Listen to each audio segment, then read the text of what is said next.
These canyon walls carry my tune. The only one to hear my song are the coyotes and the wolves. But if I drink enough of this flask, I can hear them sing your song too. Hello and welcome to Bluff Creek Project Podcast. I got three of the members, me, Rowdy, and Robert. And then I got Jonathan and Ron. We're all here at, where are we at? We're at the berm. It's July 10th, July 2021. And we just had our Bluff Creek Project Camp Out Weekend. It's, what is it, Saturday night? It's hard to believe it is. Yeah, it's Saturday night. Yeah, It's one of those days. Tomorrow. A few people are staying until Monday. Yeah. Is Dustin staying until Monday? I haven't talked to him and asked him about that, but who knows, maybe. Then Robert's got some musical talent. And show it off, Robert. Well, I wouldn't say I have talent. The last podcast we did yesterday with Kip actually sings pretty good. I have him sing us a song, so we'll get to hear that later. Oh, great. But this is a plastic PVC pipe converted into a flute, which is not bad. So, a little story before I get started here. This is a 12 and 13H berm. There you go. And this place is special. It's always been kind of special. We don't tell a lot of people where to go, or we don't really tell people what goes on here. Because when you have a place that has something happen, you kind of want to keep it, private, whatever. But What happens at the berm stays. But yeah, whatever happens at the berm stays at the berm. That's good. So I was out here with Jamie, and what I do is my ritual here when there's not a lot of people is I have an elk collar. Not a collar you put on elk, but a device that makes elk noises. So I'd blow it into the canyon. It's got a nice echo, and you hear the echo off of it. And then I would take my flute, and I pretty much just do a high-pitched sound, much like this.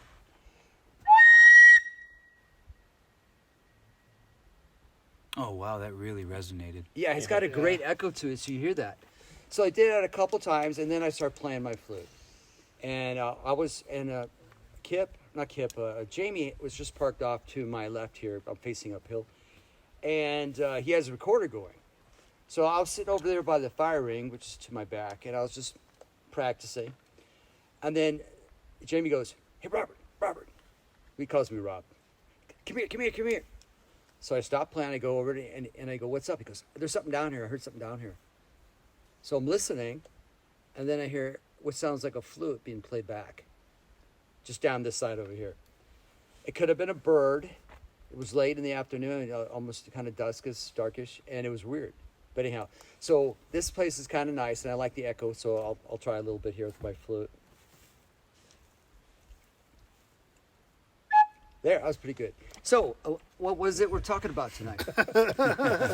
We want to hear the magical flute player. Who's the famous flute player, guys? Help me out. We need a introduction music. All right, here we go. Introduction music. Introduction music.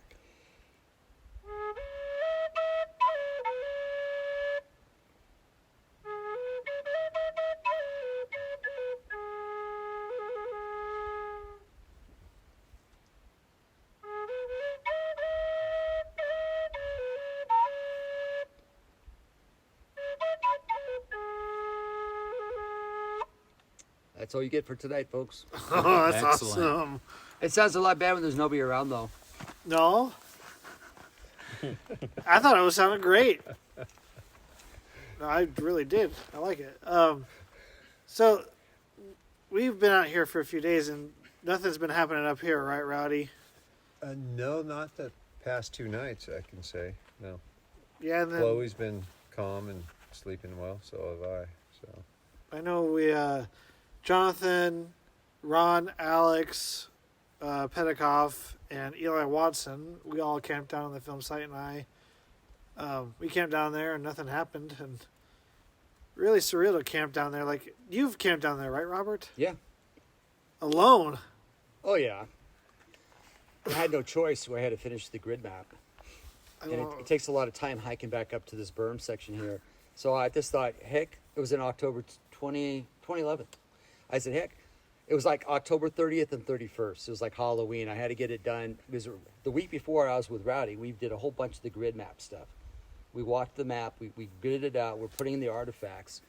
And Rowdy had a pre-planned program going on, so he couldn't help me. So I came back by myself. I think Stephen came to join me for like 4 hours. And we had a project that Bill Munns wanted us to do. He wanted us to measure the distances or circumference of the trees in the background. So we did a little bit of that. I was boring trees to estimate their age by counting the growth rings. And a bunch of other things, tidying up the map. And then he left. And then I pretty much finished up there. But yeah, I spent the night. And this is before we had game cameras. So I didn't realize that the spot I chose was like the game trail. Yeah. And Bear Highway. we didn't really know this because you can't always find good tracking surfaces at the site, right? And so I didn't realize it was that great until we did the camera project. We realized, oh, look, everything likes to walk this way, right where my tent was set up. But the only thing I had was a fox, making some fox noises. Ravens telling me I shouldn't be there. Stellar's Jays just annoying the heck out of you. But it was pretty quiet, uneventful. But I had sand underneath my sleeping bag in my tent. It was very nice. Was it not? It was good. Yeah. No, sand is nice to sleep on. It was good. Yeah. Like, I asked this to everybody in the group. I was like, what do you think is a little more, I guess, creepy? Like, do you think Louse Camp has more of a creepy factor camping, or do you think camping at the film site has more of a creepy factor? If you had to compare the two. Well, it depends on what you hear that makes you creepy. You know, if you hear something down there, because that's a quiet place. So when you start hearing shit, it's more noticeable as opposed to, well, Louse is, I would say, loud. Yeah, I agree. Yeah, you don't hear a lot there. And what, But like, You're just hearing creek noise the whole time. And voices, which is If the you creek do noises. hear something, it's going to have to be extremely loud. You're not hearing those minute things Right. that are going on around you. would you say it's like maybe the tree, like how big the trees are, adds to a little bit of the Acoustics? no, well, the factor of it being a little creepy looking, just Louse. like You down, talking about Louse? yeah, Ah. down at Louse, because the trees are so big and spread apart. That's like an old growth feel. Yeah. Yeah, it's really odd. It just doesn't have the ground cover that things can hide real well. It's pretty open. But what you really should be worrying about is on the back side of the creek, that whole canyon wall that's forested, where anything can watch you from the ridge and you'll never know it. Yeah, that ridge across the way. Yeah, That's what you should worry the about, good Tate. spot. If you haven't thought What's- about that, I'm what's- glad I brought it up. What's That needed- you're talking about Laos? Yes. Yeah, there's definitely like, and because you kind of sit in that deep bowl, like Yeah. you kind of feel like anything could be watching you from any height. And then hearing some of the encounters that come out of there are and kind of spooky and unsettling to me. Literally the heart of Bluff Creek is Yeah. Louse Camp, because you have Notice Creek coming in. Just downstream, you have the East Fork, and just past that, you have Deer Lick. So you have 3 major creeks coming Yeah. into to Bluff Creek, and those are all ridge lines that feed out to different places. Yeah. So it's kind of like a little stronghold, in the middle of Bluff Creek. So Yeah. why doesn't the activity for Bigfoots don't happen there if it's like the heart of it, all these creeks converging into one area? Some people have had things happen, but again, what kind of activity are you looking for? You see, you're stepping into expectations. I expect the Bigfoot to make noise and do shit, so I know they're there. Yeah. How do you know they're not there and standing across the way looking at you the whole time? Why would they want to announce that they're there? So, That makes a lot of that's sense. just one of those places. There's a lot of sound cover there, a lot of steep terrain Mhm. on that other side. I feel like you would never know any of them are there if Exactly, they you'd have an never area with know. high ground, and both And there and here are opposed to kind of what- like that. Yes. What Robert's saying, yeah, inside Louse, that's open, but the perimeter of Louse is fairly tight. You Mhm. can be hiding back any of that brush. So, yeah, Well, I'll add this to the Laos thing is I've been going there quite a while, and you always hear the white noise, which is the creeks, and sometimes you hear conversations. Oh, I've heard that. That was Yeah. like first time I heard that was on this trip. I never heard it before. Oh, I hear it every trip. It's like when you ask questions and the creek talks to you back, then you should be concerned. But the white noise, the sound, you always hear that. And what's interesting to me, I think Bobo introduced me to that area, but there's an old road, the Bluff Creek Road, used to go right around that creek section and connect with the road that goes right to the campground. That's been closed off. It's burned. That's where the Willow Creek movie filmed. The tent scene was right there. Yeah. Well, that's an old overgrown road that continues. It goes for like a mile and a half, 2 miles. That's the old Bluff Creek Road. Get the old Bluff Creek Road. Yeah. That's the same road that Roger and Bob were driving on, and the landslide about a mile up it closed to stop them. That's the same place. Well, there's a section along there. It's totally overgrown. The old culverts are all blown out. You can see some remnants of it. But about 3/4 of a mile up there, there's a section that stays wet all the time. And I was introduced to that place, and you could see foot impressions in there. And I was with Bobo and my 2 boys when we first went up there, and I think it's 2005. And Bobo was, here, let me show you something. So we went up there, and about 3/4 of a mile in, there's that wet section, and there were little kids' footprints in that mud for about a good 35 feet. There were no Vibram-sold adult prints on the way there. There's always muddy, floody sections you could see sign for footprints. There was some bear sign. There was no Vibram-sold signs with people indicating people were in that recently in that area where they had to cross over and left some tracks. But yet there's these little kids' footprints, I'll say little kids, but I'd say about 6, 7 inches maybe at most, but around that range there, walking in the mud for about 35 feet. Wow. And then they kind of get out of the mud. And I've seen bear tracks there. I've seen mountain lion tracks. I've seen Vibram sole tracks. But that was the first time, my introduction, of seeing little human footprints in the mud. And who walks in the mud 3/4 of a mile away? Are going to let your kids walk there. But I talked to Bobo about that. He goes, no, Robert, they were 7 inches. And I remember 5 inches. So I'm going with Bobo's recollection. Doesn't mean he remembers or I forgot or whatever.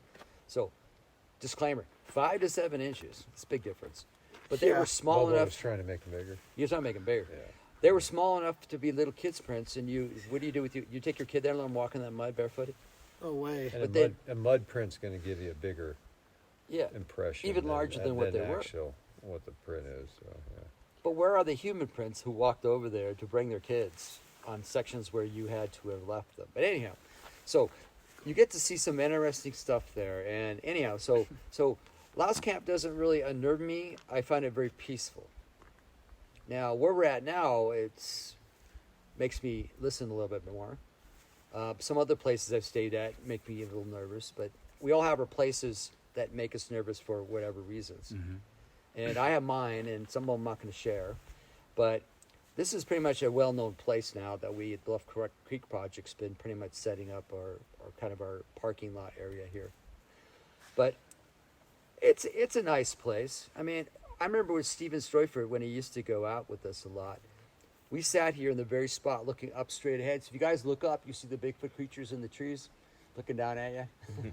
Yeah. We used to call this Bigfoot camp because when the trees are silhouettes and the sky is a little brighter and it silhouettes the tops of the trees, like right behind me in this way, it looks like the Sasquatch is looking down at you, taking care of you.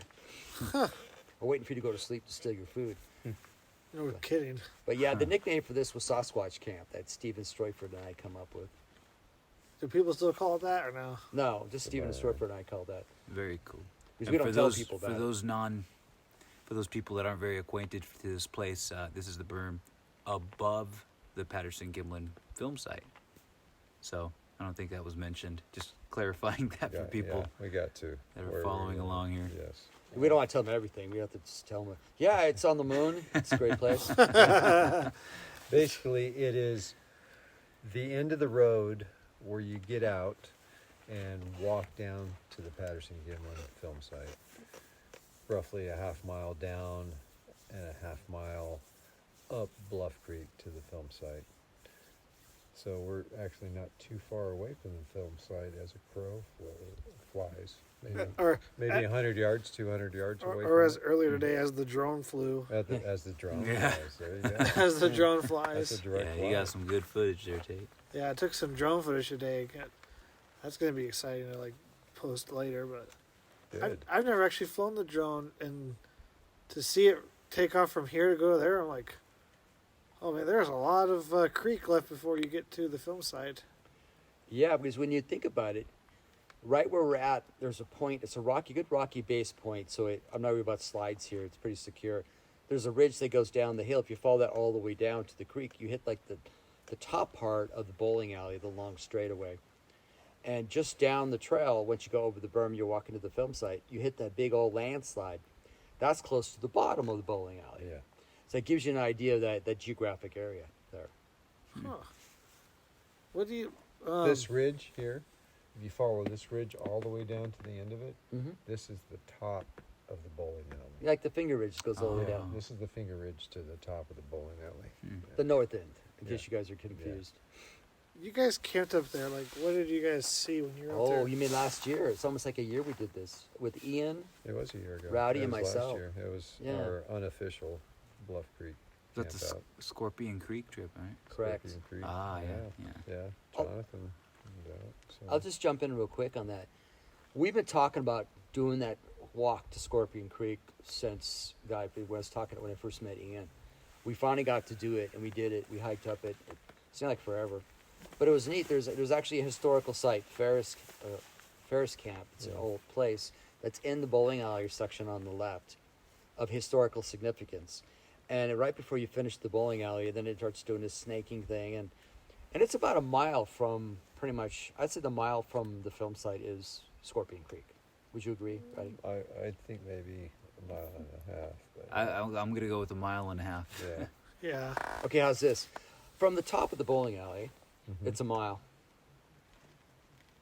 Maybe. Yeah. That's the same thing you guys just said. I'm The saying winding, different. the winding of it, I think, makes it a little more. But yeah, Yeah. It was a great hike. We survived feels it. like a mile and a half. How's that? Feels like Yeah. 3. Yeah, it's hard hiking through that creek. Yeah, You're it walking through water, through boulders. I think we all talked, and Mhm. everyone fell at least once, pretty much. I don't know if you fell, Rowdy. Except but- Rowdy, he didn't fall. No, Well, he's rowdy, fall. so. Yeah, Did Rowdy's you guys okay. see, you saw a sandbar that kind of looked like the original film site almost? Oh, That's yeah. where we camped. Yeah. Yeah. So- Scorpion Creek. Rowdy, 2 years ago, Yeah, we flew. we flew it, and we knew what it looked like. We were looking for, is there a good place to camp? It's one of the larger gravel bars, It's the largest one now. So and it's nice. It's what Bluff Creek film site would have looked like back in 1967, because there's not a lot of trees growing. It's open. There's some logs on top. It's not as big, but it's pretty open. It's nice. It's got a few creeks putting in fresh water. It's a perfect spot for actually, several people camping there. Yeah. So there's talks of you guys doing the, well, I guess not talks, it's going to happen. You guys are doing the recreation with the 8mm camera, what is it, 35mm camera?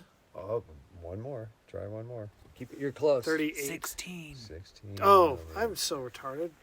16 millimeter. See, this come shows on, how that's much I not know about PC. cameras. You're never doing it. Do you think that'd be a great spot for the 16mm camera recreation? We attempted it, and we'll do it again Oh, with a 20 millimeter lens So, in October. Tate, were you asking that to recreate that at the Scorpion gravel bar? Yes. Okay, that's what he was asking. Oh. That's what I meant. Well, yeah. That's a long walk to go. I don't to see do that. I don't see the importance or significance of that to do that. Why?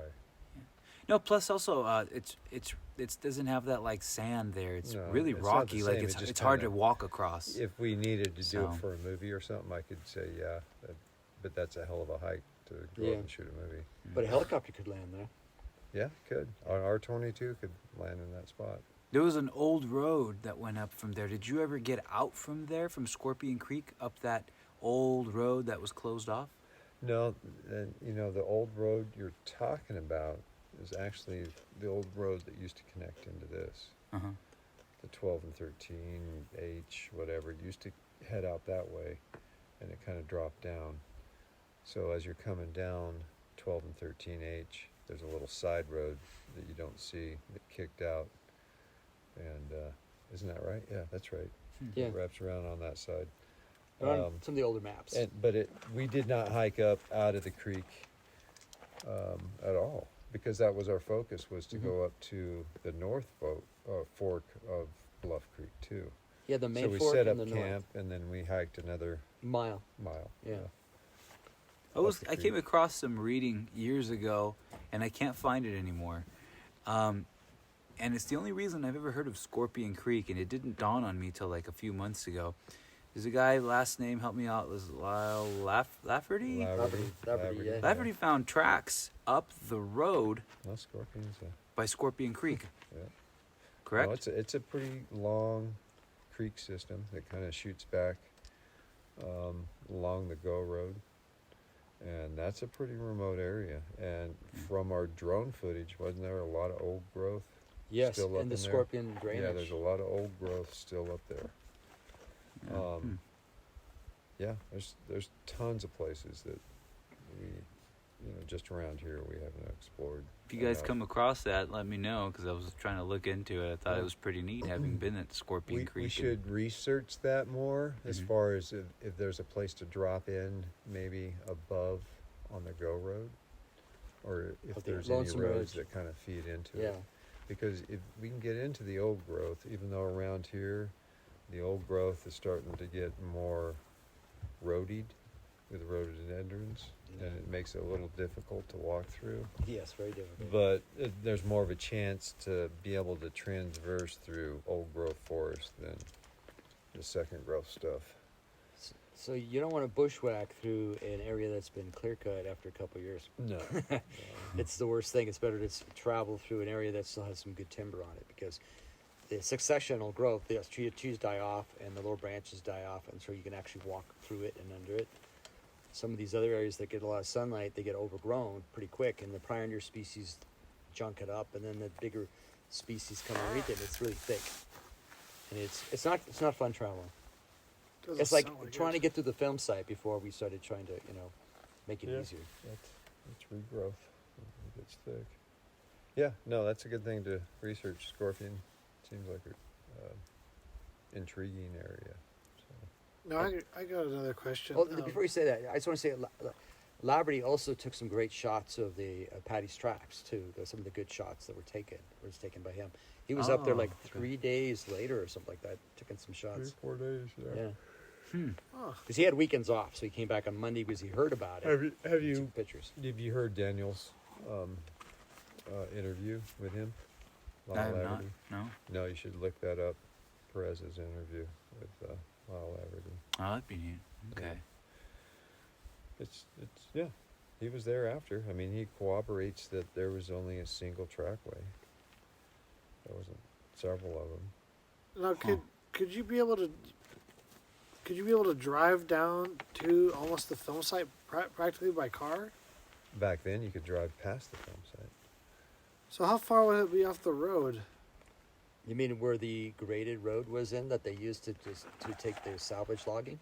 Yeah, like because it had to be right there off the road where the film was taken, right? Yeah, it was. Oh wow. They were traveling up the road on the horses. The road paralleled the creek and crossed the creek a few different spots. So they were never in the sandbar itself. No, they weren't. No, they were on the road.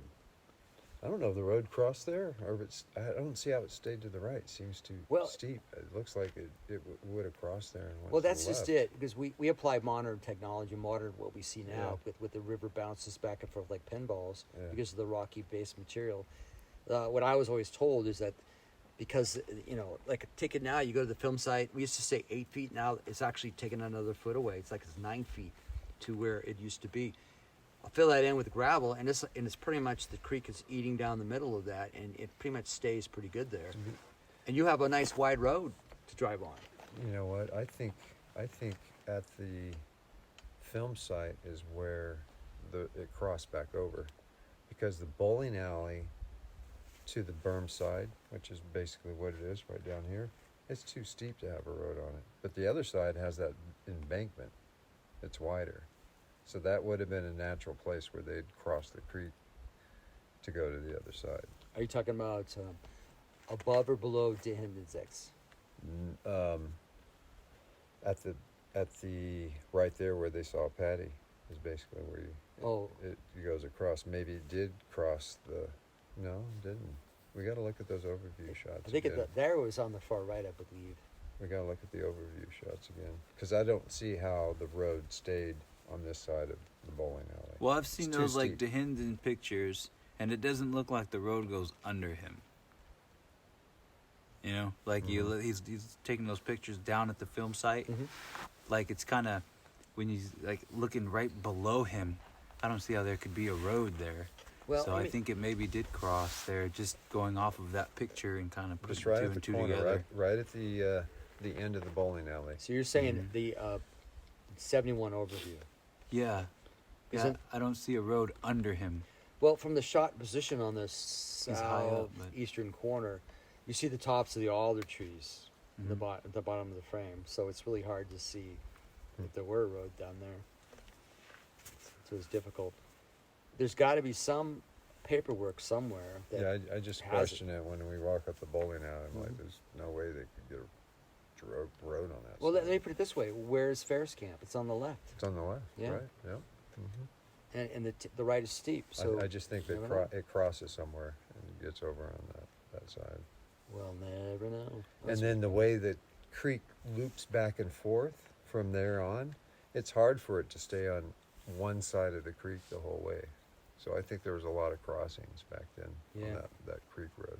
I want to say, just starting over at 12 and 13 Bridge, that there was several crossings there because of the parent material, the way the river cuts back and forth. So, Sure. yeah, but I remember hearing somebody say, yeah, the trail was always on the right side. When I look at it, going, no way. Based on the parent material, there had to be some crossings. Yeah, just down below, like on MK, Mm-hmm. that the road's on the other side. Right. Wait, Yep. what was the name we came up with MK? McDavis. McDavis. We were McDavis. joking about that all weekend. That's not what McDavis said. calling MK Davis McDavis. Was that Eli that said that, or who said that I first? think Eli said that the first time he started going across all this stuff, he was like, "Who's McDavis?" You guys eat your McNuggets and be nice. What do you get? Okay, so the other night we were all up at Laird Meadow. We had, you guys weren't, Rowdy and Robert weren't there, but Ron, Jonathan, and I and a Yeah. few others were up there. In Laird Meadow making calls, and we had something like, it sounded like a branch was thrown at me and Alex. Then we were hearing knocks later. Like, do you guys think that's a pretty active area if there are in the area and they do make sounds? Well, Onion Mountain and Onion Lake is close to that you're talking about, and we've had a little bit of interesting experience here. Like at night when it's quiet, Onion Lake and Onion Mountain are so quiet that we can hear rumbling sounds. You know, it's just quiet up there, and sounds travel forever. We've been there, like at that time when you guys, Rowdy and Bart beat us there, and slamming car doors, and you hear knocks, and then we guys were walking on the trail, and something heavy hit the ground near you. Bart and I got out of the car to a big howl that was already going off. Just sounded just like Bobo, just the woo. It was going off as we were getting out of the rigs, and you guys were still pulling up. Yeah, because we didn't hear it when we pulled out. Yeah, you guys didn't. It was done by the time you guys got out of your car. But Bart and I both were just like, "Oh man!" Did you get- It was loud. It was loud because we could tell it was ricocheting off this other mountain back towards us, and it was, back over to the left where we eventually walked later that night. That same night, you guys were walking up the Walking closed down gate section. where we thought we might have heard it, that decommissioned road, and it was one of those super quiet nights, yeah. And just, it sounded like a 50-pound rock being dropped on the ground above us. Good Just like grief. it's thrown on the ground, just thud. Just, you felt it more than you heard it. Yeah. When you told me that story, I said, Could it have been a foot stomp? Right? Maybe. Yeah. And it gave you that impression. I mean, that was something that, went through our minds too. Because nothing after that. Bart had his therm. He didn't see anything. But in turn, that following week, I found that parallel trail that was above that road cut. And Jamie had given me a camera, and I put a camera up, and I checked it 2 weeks later, and we had just tons of bear footage on it. Actually, 4 or 5 bears had walked right up to the camera. So it was an active trail above it. But I looked all around for rocks that were displaced. Couldn't find them. Because there was some rocks up there that I think you could do that.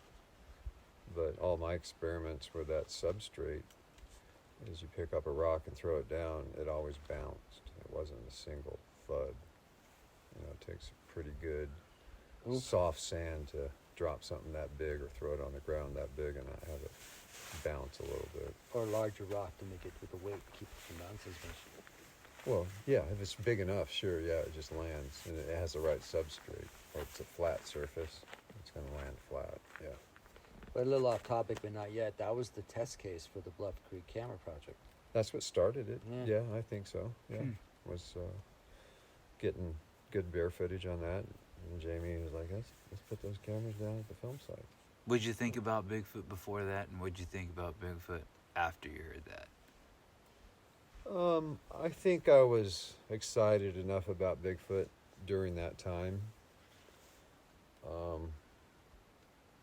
to believe it was possible to hear something like that. So Bart and I have had some interesting things happen to us. And that wasn't that I during couldn't the say finding. was Bigfoot related, but when we're out investigating in certain places. Yeah. And that wasn't during the Finding Bigfoot episode, was it? That was unrelated No, trip. it was That was our 2012 yeah. first going back. Here we go. Bluff Creek Project Camp Out Weekend. Yeah. It was our first one, 2012. Because Finding Bigfoot went there, and they had their final night investigation on the first Willow Creek episode. Was Onion Lake. Yeah, that was in 2011. Mm-hmm. And did they get anything happen there that night? I don't know if I watched that whole episode. I was there, but I didn't watch all the episodes. That's what I was thinking. It's like, Yeah. No, I wasn't. I actually wasn't there with them on that night. And at Onion, I had to scout up some recreation spots, so I wasn't there. oh man. It was doing work. That was a whole production crew there, so I doubt if anything happened at Onion Lake. So Now, there's another story I wanted to ask you guys about. I love hearing this one. It's one of my favorite creepy ones. I can always never remember. You always tell me Bart's birthday? You guys were all at this place and you're hearing drumming.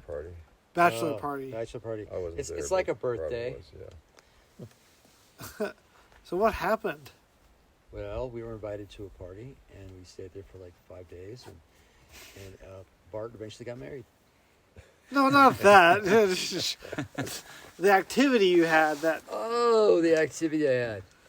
Well, that was interesting because first let's talk about that place. It's a special place. It's out the end of the Go Road, and a few years ago, I guess about around 1980, they're fighting to save that sacred high country for being connecting the roads, putting a road through it. There's a lot of burial sites up there. There's spiritual places where people go to get closer to God and to practice ceremonies and to cleanse themselves. And so there's sacred special places. The Forest Service wanted to pull a bunch of timber out of there, so the fight was going on to stop the Go Road. Go being Gasky Orleans, the road between the two of those. And I guess if the road is the IC road, I guess you can call it that. Mm-hmm.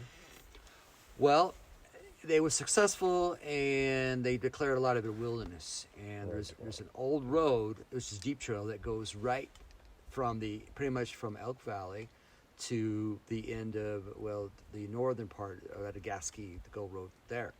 It's 6 miles, and it's closed off. Anyhow, so Elk Valley is a campground, and it's pretty primitive, but we went there for Bart's bachelor party. And he was tying the knot, but he had, one last fun thing. So a lot of the California BFRO guys, we used to call ourselves the California crew, and Derek Randalls, we invited him, and we were all there, and we were there for about 5 days, and it was pretty slow, not a lot happened, but one of the things that took place was earlier that evening, a few of the guys, I think Cliff was there, and Bobo was there, and I can't remember, lost his name. He was on the 99th episode with us. Oh, Brandon Keel? Brandon, thank you. So Brandon was there, and they were doing some calls off the far end, just before it got dark. Anyhow, so the evening comes around. I don't remember what time it was. It was dark. It's been dark for a while. We're trying to sleep, and I get woken up by what sounds like clapping. Not a standing ovation type clapping, but this.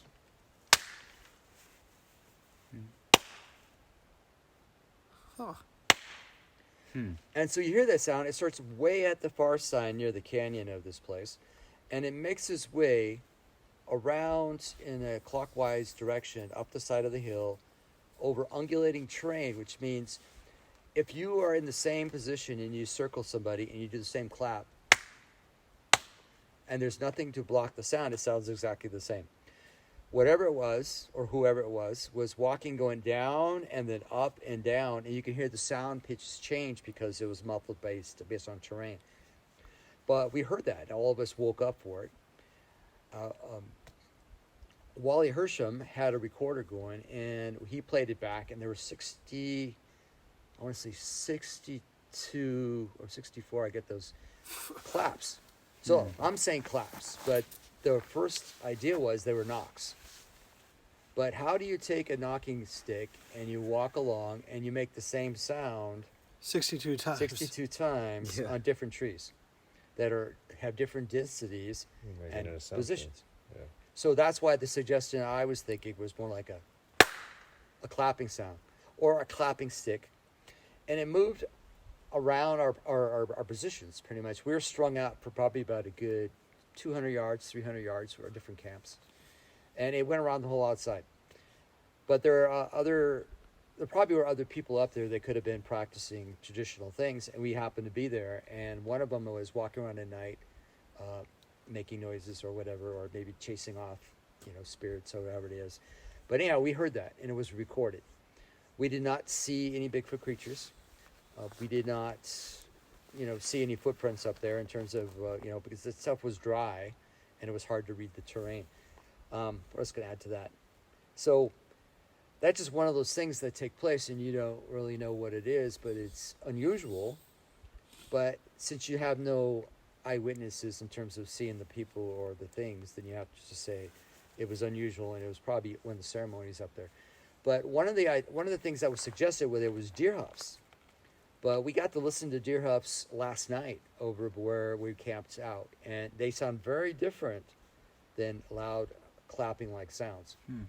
Like I heard 35 deer hoofs last night when the buck tried to move past my tent area, and it sprinted past where I was, and then when I got past it back to the road section, it was like celebrating, going, wow, that was cool. So I counted them out of curiosity because of 35 of them.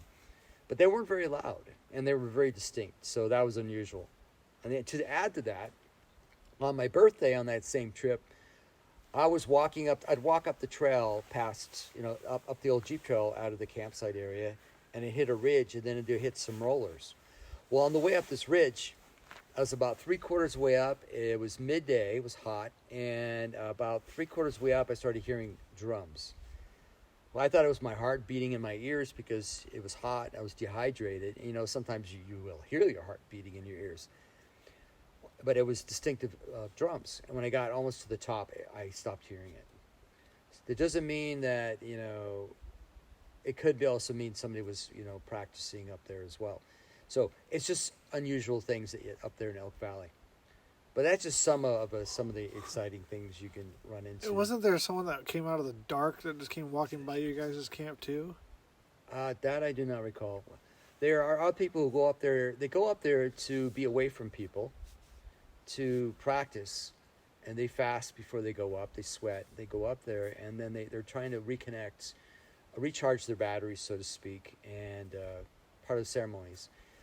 We were up there we've gone up there before. We were up there one time, and there were other people up there, and we were trying to be pleasant and say hi. What we were doing was interfering with what they were doing, interfering with the ceremony. So finally, somebody had to come over to us, and they actually talked to Cliff, since he's a nice guy to talk to. We're not, I guess. They would talk to Cliff and says, "Hey, stop talking to us." That's what they said? Basically, we appreciate it. Thank you so much for saying hi, but we appreciate if you guys were actually going through ceremonies and we're not supposed to talk to people. It's a private time. It's like, oh, great, no problem, problem solved. But Oh, man. so you're sharing an area with different cultures that have practices, and it's good to know that. Yeah, and so anyhow, What are the probabilities, though, of them practicing something and not hearing you guys and just kind of wandering around camp in a circle, right? in the darkness In the around us, in darkness the around bushes where you. we can't see them? And then taking off right after. Well, what if you're dropped off and you're there for 10 days and they come pick you up later? So you'd circle somebody in camp and clap 62 times. 63 times. Let's say you're in there sleeping in your camp, and part of the evening thing is what you do is you walk through a certain area and you do what you do, and even though you're there, they're still carrying on their ceremony. What are they going to do? Stop because you're there? So, That's true. I mean, it's actually.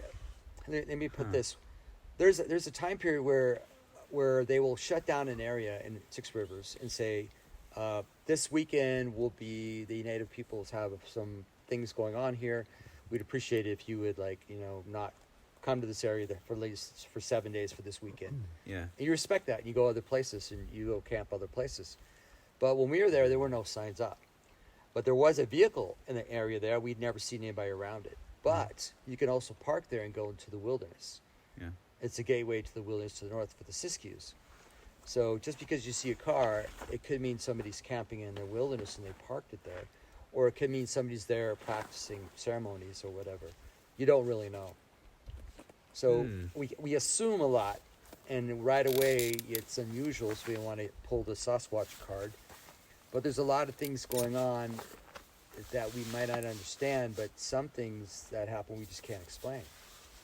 Which Yeah. pulled the Sasquatch card for that too. But now, did that answer your questions about that area?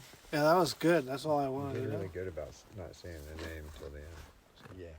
Yeah. So yeah, but I mean, I think this was a good episode tonight. It was about 40 minutes, our goal time. We're all here hanging out. I've seen 2 satellites fly by. There's a sky full of stars, and they're coming up more and more as we sit here. Oh yeah. You know what's really neat, because we're down here at 12 and 13H berm. At the top of 12 and 13H road is what we call. So, But the other name for it is the cell site. It's the cell site, because you get cell reception there.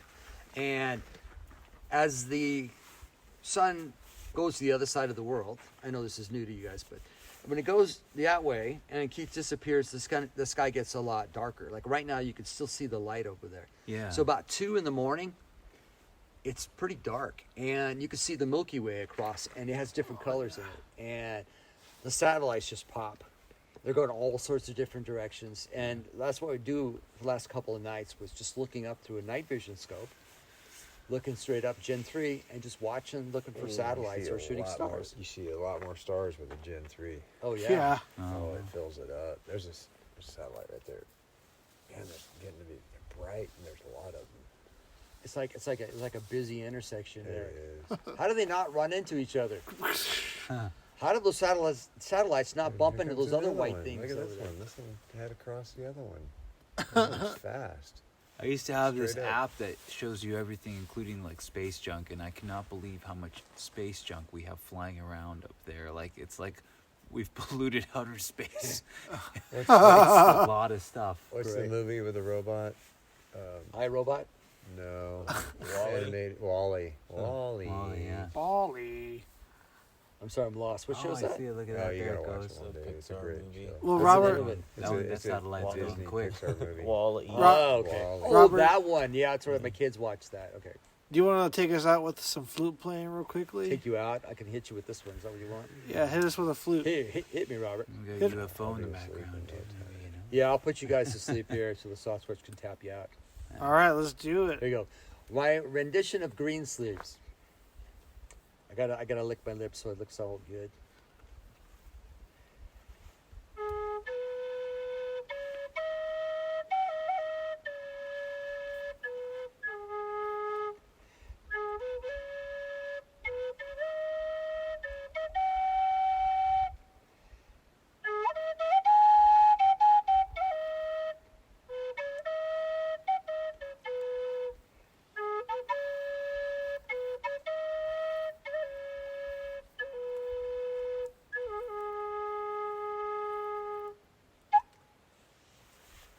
I made a few mistakes there, but you know. It's all good. When you say cold turkey, Sounds Robert, good. take that piece of PVC pipe with holes in it and play me something. So. I know, it's We good. wouldn't have known unless you told us.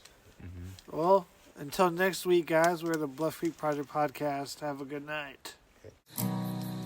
These canyon walls carry my tune. The only one to hear my song are the coyotes and the wolves. But if I drink enough of this flask, I can hear them sing your song.